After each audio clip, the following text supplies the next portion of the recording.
Eh bien, salut à tous et à toutes. Aujourd'hui, on se retrouve pour ma toute première vraie vidéo théorie. Car si vous vous souvenez bien, j'avais commencé à parler un peu de Rome dans une vidéo review. Mais mon avis n'était pas encore très bien structuré pour faire quelque chose de solide. J'espère donc que vous apprécierez beaucoup cette vidéo autant que moi j'ai aimé la faire. Donc j'ai fait énormément de recherches à travers les affaires, les tomes. Et j'ai ainsi pu découvrir des petits éléments qui étaient passés inaperçus jusqu'à maintenant. Avant de commencer, je voulais vous parler de quelque chose assez rapidement. Je me trouve dans une situation assez précaire dans le sens où le domaine de la théorie, quel que soit l'anime qui est traité, est un domaine assez brûlant. Tout le monde a déjà plus ou moins son idée en tête par rapport aux nombreux mystères de Détective Conan. Certaines affaires viennent contredire ou affirmer des éléments. C'est vraiment un monde en constant mouvement. Et donc, j'ai commencé à écrire ma théorie il y a déjà un petit moment. Mais j'attendais vraiment la fin de la dernière affaire pour pouvoir la sortir. Après avoir tout écrit nickel et mis en ordre mes notes qui étaient disséminées un peu partout, j'ai regardé quelques vidéos pour voir si mes idées n'avaient pas déjà été dites quelque part. Et comme vous le savez, techniquement presque tout a déjà été dit. Et donc c'est pour cela que si vous voyez quelques éléments par-ci par-là que vous avez déjà entendus, c'est normal. Puisque les théories sur Rome sont très nombreuses. Et on peut même dire que toutes les théories en général sont nombreuses. Par exemple, là j'ai envie de vous dire quelque chose de très sérieux. Vermouth est la chef du FBI et Karasuma est en réalité mort et le réel boss n'est autre que l'un des deux mecs qui étaient venus pour donner de la marijuana pendant la vente aux enchères. Et ben j'ai envie de vous dire un truc, si un jour quelqu'un ose le dire en public, je lui ferai un procès. Non, plus sérieusement, les théories sur internet sont très nombreuses et c'est pour cela que j'ai tout fait pour que la structure globale de ma théorie n'ait encore jamais été dite. En tout cas je l'espère, donc pour ma toute première vidéo théorie sur cette chaîne, nous allons commencer par du très lourd. Je vais énoncer des dizaines d'éléments dans cette théorie, donc je vais vraiment tout faire pour qu'elle soit compréhensible facilement. Si ce genre de vidéo vous plaît, sachez qu'il existe d'autres zones d'ombre que j'essaie d'expliquer et qui pourront faire l'objet de théories prochainement, donc n'hésitez pas à me le dire dans les commentaires. Bon alors sur ce, nous allons pouvoir entrer directement dans le vif du sujet. Pour moi, Rome n'est autre que Wakita, alias Mr Sushi. Et pour arriver à cette conclusion, j'ai procédé par élimination en essayant de montrer en quoi les deux autres suspects principaux ne peuvent pas l'être. Alors déjà, je suis vraiment désolé, mais nous allons commencer avec Rumi. Clin d'œil à Kudo Saiba, car je ne vais vraiment pas y aller de ma morte. Alors déjà, nous savons qu'elle a 37 ans actuellement, donc c'est-à-dire que par conséquent, elle avait 20 ans quand Koji Haneda est mort. C'est là que nous allons parler des suppositions. D'après moi, et je sais que beaucoup de personnes en ont déjà parlé, Rumi serait la garde du corps d'Amanda Hughes, c'est-à-dire Asaka. Amanda Hughes est une très riche américaine ayant eu des liens avec le FBI et la CIA. On ne sait pas grand chose sur elle, à part qu'elle aurait été une fan de Koji Haneda. Perso, j'aurais plus penché pour une membre de sa famille, plus ou moins lointaine, car comme nous le savons pour les deux, il y a une affaire de gros sous. Et au final, c'est ce que j'ai pu remarquer dans Détective Conan, nous avons de nombreux persos qui proviennent de familles riches, et je ne pense pas que cela soit dû au hasard. Bref, Rumi serait Asaka, garde du corps d'Amanda Hughes, elle-même potentiellement liée à Koji Haneda. Ensuite, d'après moi, Rumi et Koji Haneda auraient eu une relation intime dans le sens où, dans le flashback qu'elle a eu de lui, elle le traite d'idiot car il a mis sa vie en danger. Cela fait un peu penser à Ran quand elle parle de Shinichi, ou encore Sato quand elle parle de Takagi, et je pense que ce n'est pas pour rien que le vocabulaire utilisé est le même. De plus, nous savons qu'elle était sur les lieux du crime, qu'elle a vu Koji Haneda couché au sol ensanglanté, scène que nous n'avions pas vue jusque-là. À cette idée, j'ai aussi rapproché celle de la personne qui publie les informations sur le net, qui comme nous le savons connaît des détails très rares de l'affaire. Rumi serait donc en quelque sorte en quête pour venger son petit ami décédé.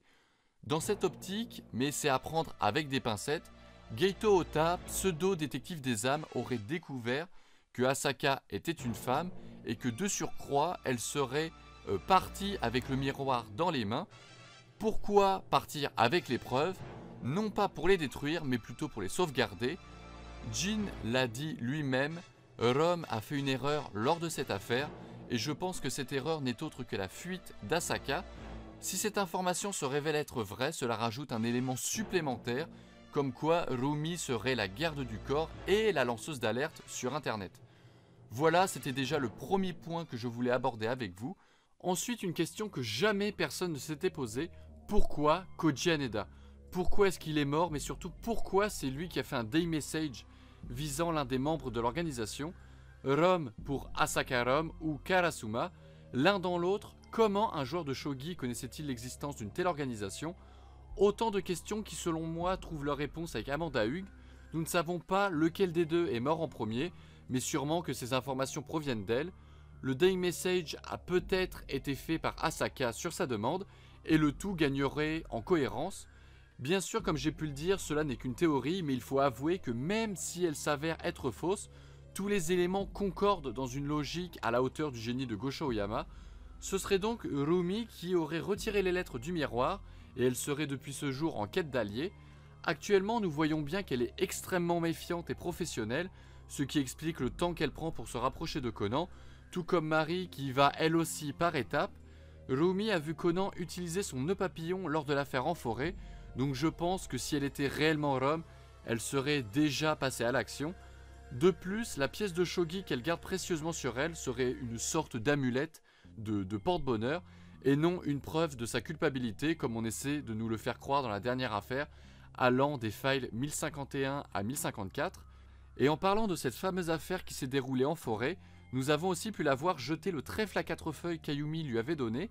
Sachant qu'elle venait tout juste de se rappeler de la mort de Koji, je pense qu'elle s'est sentie indigne de ce porte-bonheur car elle a échoué dans la protection de son entre guillemets petit ami. Lors de la dernière affaire, quand elle encastre contre un mur Amuro sans aucune difficulté pour récupérer sa pièce de shogi, c'est plus pour le symbole que cela représente que pour se défouler. Et en plus de cela, Amuro connaît plus ou moins Rom, et vu comment il reste flou sur son cas, je pense qu'il a déjà dû le rencontrer. Donc si c'était elle, pourquoi se demanderait-il si cela était un cauchemar plutôt que d'avoir la certitude sur la personne qui l'a frappé? Je suis d'accord avec vous d'une seule chose, c'est que Rumi est ultra suspecte, mais en y réfléchissant bien, le trèfle à 4 feuilles, les différentes dérouillées qu'elle a pu mettre et les allusions à l'organisation ont toute une explication. C'est donc avec les allusions à l'organisation que nous allons enchaîner avec le troisième pan de cette théorie, l'entrée de Rumi dans l'organisation. Je sais que c'est un titre qui claque, vous allez me dire comment est-ce qu'elle peut être entrée dans l'organisation sans être Rom. Vous allez voir, j'ai ma petite idée là-dessus. Comme vous le savez, les parents d'Aibara sont morts dans l'incendie d'un laboratoire. Nous savons tous que cela est criminel, mais il a tout de même été nécessaire pour l'organisation de recruter de nouvelles personnes pour continuer les recherches, en sachant qu'Aibara était beaucoup trop jeune pour pouvoir continuer ses fameuses recherches sur le poison. Parmi ces scientifiques, je pense bien sûr à Rumi, qui je suis sûr a fait partie de l'organisation, mais j'énoncerai mes preuves dans quelques instants.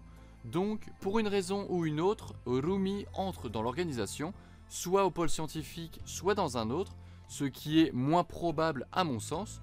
Nous savons que Rumi possède la liste des victimes de l'APTX, et c'est grâce à un certain détail que j'ai pu trouver, il y a 2-3 mois maintenant, que j'ai pu commencer à écrire cette théorie. Première chose à savoir, le nom de Koji Haneda est inscrit 2 rangs en dessous de celui de Shinichi, ce qui peut potentiellement prouver qu'il a été inscrit après que Shinichi ait rajeuni, donc non pas il y a 17 ans, mais très récemment. Cet élément n'a pas une importance majeure pour la théorie, mais c'est toujours bon à savoir si cela se révèle être vrai. Ensuite, second élément, la liste que Rumi possède est à jour, puisque sur sa liste, Shinichi Kudo est bel et bien mort et non disparu. La première fois qu'Aibara parle de Koji Haneda, nous avons en fond sur le manga la liste des victimes avant qu'elle ne quitte l'organisation, et Shinichi était à ce moment-là encore marqué disparu, ce qui prouve une chose, c'est que Rumi a obtenu la liste après le départ d'Aibara, et en plus de cela, si la liste des victimes est faite de façon chronologique, comme je le pense, cela prouve aussi que Koji Haneda a été ajouté à cette liste entre le moment où Shinichi a rajeuni et le départ de Aibara, car dans son souvenir, il était déjà inscrit avant qu'elle ne modifie la case de Shinichi. Et si cela se révèle être vrai, j'ai tablé sur le fait que les deux femmes se connaissaient au sein de l'organisation. Le seul élément qui me chagrine, c'est que lors de la dernière affaire, elles se sont retrouvées comme par hasard seules toutes les deux, mais malheureusement il se n'est rien passé. Personnellement, quand j'ai su qu'il y avait une affaire avec Rumi et Aibara dans la même situation, j'étais en train de me dire qu'il y aurait peut-être un dialogue entre les deux, sachant que je pense sincèrement qu'elles se connaissent bien avant qu'Aibara ne rajeunisse, mais malheureusement il n'y a pas eu cet élément, mais malgré tout la théorie tient encore le coup. Bref, les deux auraient un lien puisque Aibara défend Rumi aux yeux de Conan lors de l'affaire au camping. Certes, son radar anti-homme en noir est un peu rouillé, mais il s'agit là de Rome, donc le jour où elle le rencontrera, il se passera quelque chose, j'en suis sûr. Petit teasing de la suite. Nous savons qu'Aibara a étudié aux États-Unis, pays où Koji Haneda est mort, et c'est peut-être là que Rumi l'aurait rencontré et elle serait entrée dans l'organisation au moment des études d'Aibara. Elle serait devenue comme une mère de substitution depuis la mort de ses parents. Je pars du principe que Gosho est un génie et qu'aucun élément n'a été inclus au hasard. Et sur ce principe, chaque coïncidence a une signification. Je pense sincèrement que tous les éléments que Gosho Oyama nous a dilués dans son manga ont tous une signification plus ou moins importante.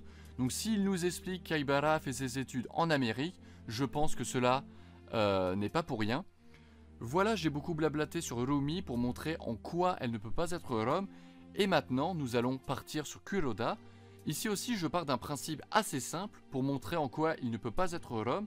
Selon moi, et d'après énormément de personnes aussi, Kuroda serait le père Akai, c'est-à-dire Tsutomu, qui a disparu depuis 17 ans. Nous allons donc partir de la mort de Koji pour peu à peu se rapprocher de l'époque actuelle et tout raconter de façon chronologique. Il y a 17 ans, suite à la mort de Koji Haneda, Tsutomu est parti aux États-Unis pour enquêter sur sa mort. Nous savons qu'il ne faisait pas partie du FBI, mais très probablement des services secrets japonais, et c'est en ça qu'il va conseiller à sa famille de se réfugier au Japon, car là-bas, elle aurait eu accès à tous les moyens nécessaires pour sa protection. Et selon moi, suite à son enquête où il découvre qu'il fait face à une organisation de grande ampleur, il décide de rentrer au Japon, mais malheureusement, il se fait attaquer par l'organisation, sûrement Rome, et il tombe dans le coma pendant 10 longues années. Je pense que vous voyez où je veux en venir. Suite à cela, ses cheveux qui étaient à l'origine noirs deviennent blancs à cause du stress, et nous voici avec Kuroda. Pour donner plus de poids à cela, j'ai d'autres éléments qui concordent en plus de l'histoire de ses cheveux et du coma. Tout d'abord, j'ai fait un petit tableau où j'ai noté les âges des membres de la famille Akai Sera. Nous savons que Mary a 53 ans, donc c'est-à-dire qu'elle avait 36 ans lors de la mort de Koji Haneda.